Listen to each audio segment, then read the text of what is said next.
So, number 9 is parole evidence rule. So, example scenario na is, a party generally may not present oral testimony to vary a contract's written terms unless he alleges fraud. So, sa example niya is sa admissibility, rules of admissibility. So, a party generally may not present. So, pwede siya hindi siya generally na mag-present ng evidence or oral testimony unless kung ang crime na commit niya is alleged fraud o pandaraya. So next is interpretation by legal meaning. So example scenario is terms in a commercial contract interpreted according to their legal definition unless said otherwise. So, in terms, a commercial contract interpreted according to their legal definition. So, pwede siya admissible siya in the rules. So, number 11 is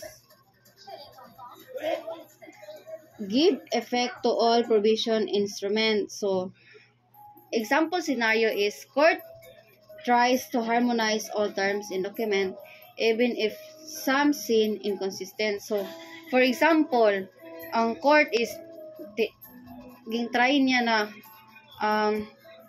i-present yung document kahit alam nila na yung some evidences or mga documents is nakikita na siya na inconsistent.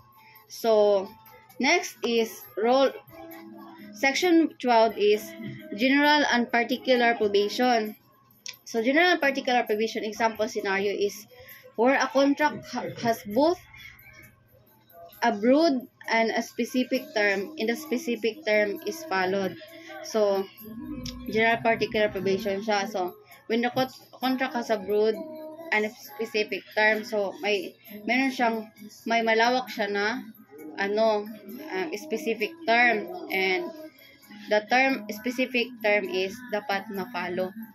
So next is section 13 is interpretation according to circumstances, or interpretation according to circumstances. Circumstances is mga panghitabo. So example scenario niya is court considers why a contract clause was included based on the situation of its parties or subjects. So the court considers why the contract clause was included. So bakit ang court is gi-consider niya na bakit ang contract is closed or included.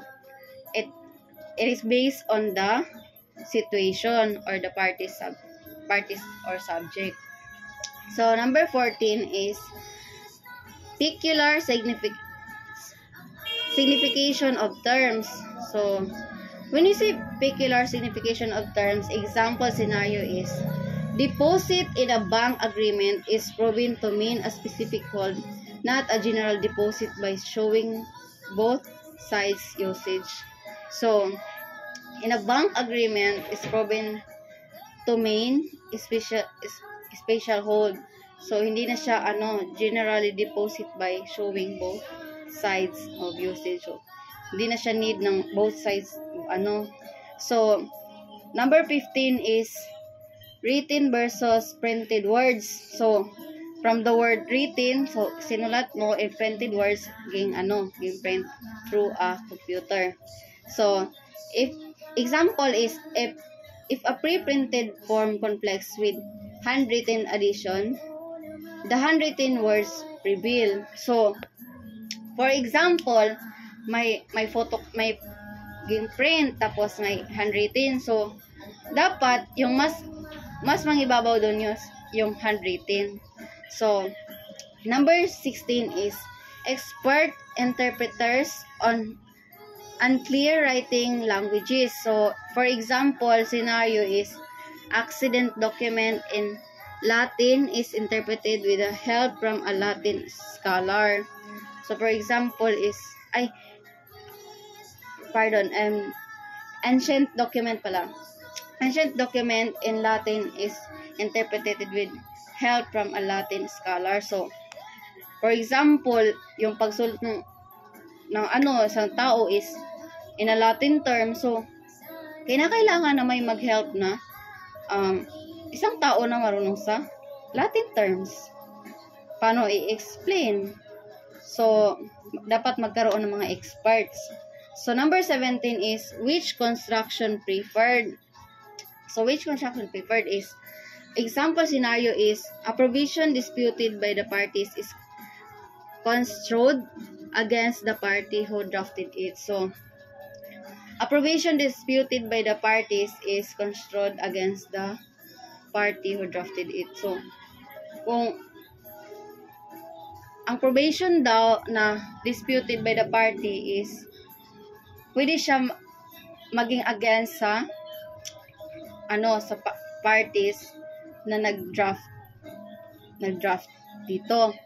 So, number 18 is construction favoring natural right. So, example scenario is ambitious deed of the seal terms are interpreted to preserve basic ownership right. So, for example is construction favoring natural right. So syempre, kunyari sa sa ambitious deed of seal terms interpreted. So, kailangan i-preserve yung basic ownership rights ng may-ari. So, next is number 19 is construction according to usage. So, construction ginawa according sa usage. So, for example scenario is trade usage establish the meaning FOB as a free on board, which affects delivery responsibility. So, example is ang trade is nagawa sila ng meaning of FOB, acronym, which means pala is free on board.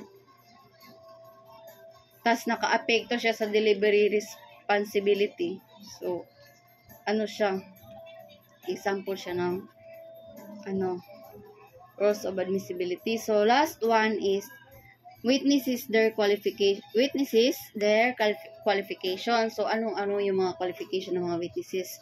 A 25-year-old, example scenario is a 25-year-old witnesses testify to a robbery since she can perceive and relate facts. His religious beliefs don't disqualify her. So, meron pa lang sa mayroon pa lang qualifications para sa witnesses. So, ito yun sa section 120. Section 20 rather.